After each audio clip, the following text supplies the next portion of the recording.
નમસ્કાર ખેડૂત મિત્રો, સ્વાગત છે તમારું મારી યુટ્યુબ ચેનલ એગ્રીકેતન વિલેજ ટુ સિટીમાં.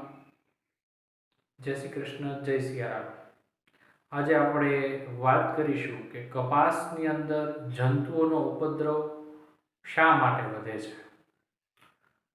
તો સામાન્ય રીતે ખેડૂતો દ્વારા ઘણા બધા સમયથી એકને એક ભૂલ વારંવાર થતી જોવા મળતી હોય છે. સૌથી પહેલા મોટામાં મોટી ભૂલો જે થાય છે એની આપણે ચર્ચા કરી લઈએ.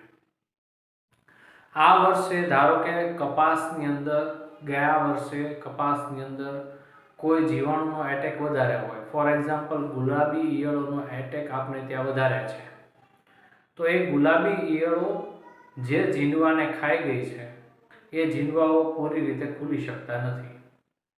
પરિણામ એ આવે છે કે એ જીવાતોના જે કોશેટા હોય છે એની અંદર જ ડેવલપ થઈ જાય છે, અને આવા સમયે જો એ કપાસની અંદર રોટાવેટર ફેરવવામાં આવે તો એ કોશેટા જમીનની અંદર જતા રહે છે.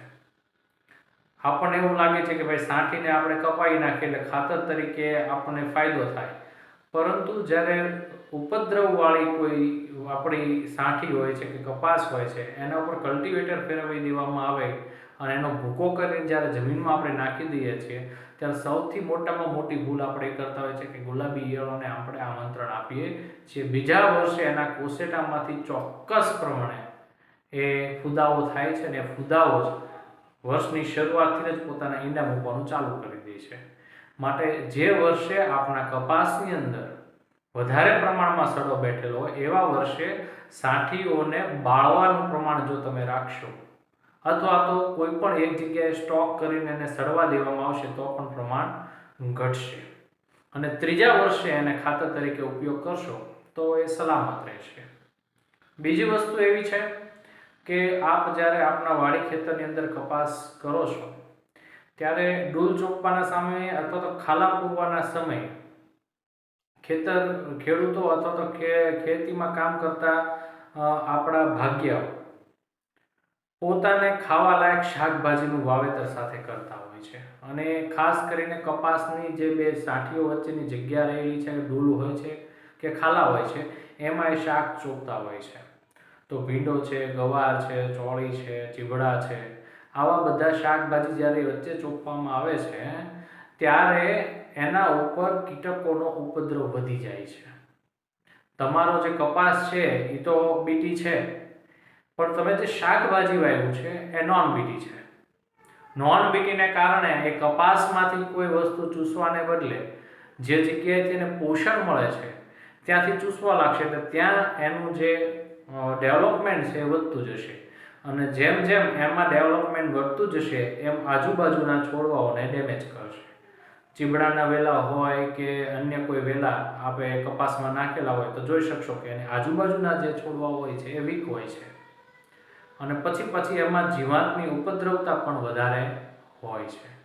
તો આપણે આ બીજી બાબતનું ધ્યાન એ રાખવાનું છે કે ભાઈ જીવાતવાળી ઉપદ્રવવાળી વસ્તુ છે એવી ખેતરની વચ્ચે ન નાખતા આપણા શાકભાજીના સ્પેશિયલ અલગથી શેઢાપાળા પર બાજુએ એકાદો સ્પેશિયલ ચાન્સ બનાવીને જો ત્યાં શાકભાજી નાખવામાં આવશે તો આપણા કપાસને જીવાતના ઉપદ્રવથી આપણે બચાવી શકીશું.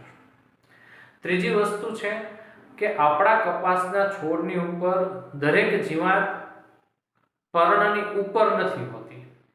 50 થી 60% જીવાતો એવી હોય છે જેમ જે કથીરી છે, લીલા ચૂસિયા, તતરિયા કે સફેદ માખી હોય, તો આ છોડના પાનની નીચેથી પોતાનો એટેક કરે છે. પાનની જે નીચેની તમે બાજુ એને ઝુકાવ લેશો કે તો મુખ્ય એની જે નસો હોય ત્યાં એ લાગેલા હોય ને એનું સંપૂર્ણ પોષણ એ ચૂસી લેતા હોય છે.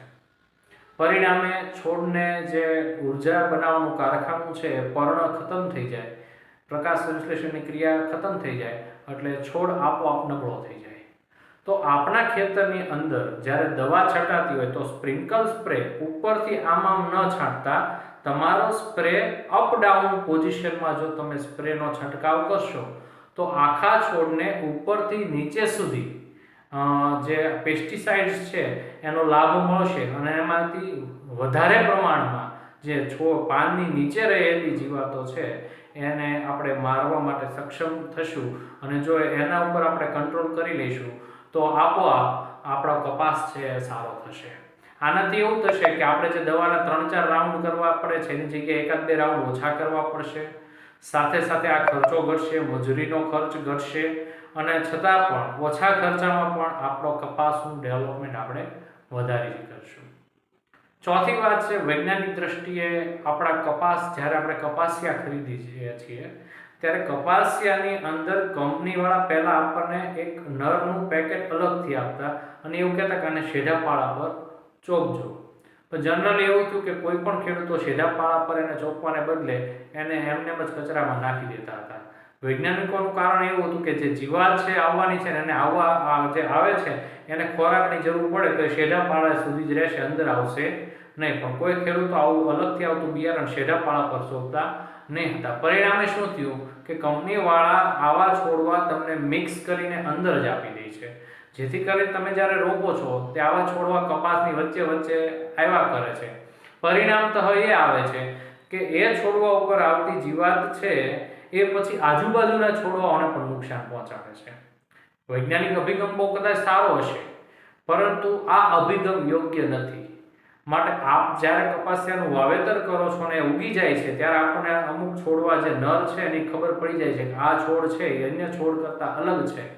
તો આવા છોડને તમે તમારા ખેતરમાંથી જો દૂર કરી દેશો તો અને એની જગ્યાએ ડૂલ ચોપી દેવાનો એટલે નવો છોડ ઉગી જાય તો મેક્સિમમ આવા કીટકોનો ઉપદ્રવ તમે ઘટાડી શકશો. પાંચમી વસ્તુ એવી છે કે જ્યારે કીટકોનો બધી જ જગ્યાએ મારો હોય છે, એક વાયરો હોય છે કે આ વાયરો વાય કે આ સમય આવે એટલે આ પ્રકારના કીટકો આપણી વાડી કે ખેતરની અંદર આવે છે. તો આગમચેતીના પગલાં રૂપે જ્યારે વાયરો આવવાનો હોય એના એવો સમય આપણને ખ્યાલ પડી જતો હોય છે કે આમાં ધીમે ધીમે લીલી પોપટીનો એટેક આવી રહ્યો છે, કથીરીનો એટેક આવી રહ્યો, તો આગમચેતીના પગલાં રૂપે જો પેસ્ટિસાઇડ્સનો છંટકાવ અગાઉથી જ કરી દેવામાં આવે તો આપ આ રોગથી કપાસને બચાવી શકો છો. આમ ઘણી બધી બાબતો એવી છે કે જેને આપણે ધ્યાનમાં લઈએ તો આપણા કપાસની અંદર જીવાતનો ઉપદ્રવ ઘટાડી શકીએ છીએ અને સાથે આપણા છોડને આપણે તંદુરસ્ત રાખી શકીએ છીએ. આના માટે મુખ્ય એક જ કામ કરવાનું છે કે આપણે વાડી ખેતરમાં જ્યારે જાઓ છો ત્યારે ઉપરથી જોઈને કપાસ જોવાને બદલે કોઈ પણ કપાસને બધી જ બાજુએ એના પર્ણોને પણ ફેરવીને જો દરેક ડાળીનો અભ્યાસ કરવો, દરેક પર્ણનો અભ્યાસ કરવો, આવી રીતે કરવાથી તમને ખ્યાલ પડશે કે આમાં જીવાત લાગી છે કે કેમ. લાગ્યા પછી એને દૂર કરવી બહુ અઘરી પડશે, એના કરતાં આપણે પ્રિક્યોર કરવું જરૂરી પડશે કે ભાઈ એને આવવા જ ન દઈએ અથવા તો આવે તો એટલો ઓછું પ્રમાણમાં હોય કે આપણા છોડને નુકસાન કરે નહીં. તો આવી જ માહિતી મેળવવા માટે મારી સાથે મારા YouTube ચેનલમાં જોડાઓ, મારી ચેનલને લાઈક કરો, શેર કરો, સબસ્ક્રાઈબ કરો અને બેલ આઇકન પર ક્લિક કરજો, જેથી કરીને આ મારી ચેનલમાં વિડીયો જે કંઈ નાખું એનું નોટિફિકેશન આપને મળતું રહે અને આવી માહિતી તમારા મિત્રો સાથે શેર કરજો. આ ઉપરાંત અન્ય કોઈ માહિતીની જરૂરિયાત હોય તો મને જે વર્ષોથી અનુભવ છે એના આધારે હું તમને ચોક્કસ માહિતી આપવાનો પ્રયત્ન કરીશ. આપના પ્રશ્નો આવકાર્ય છે. આભાર.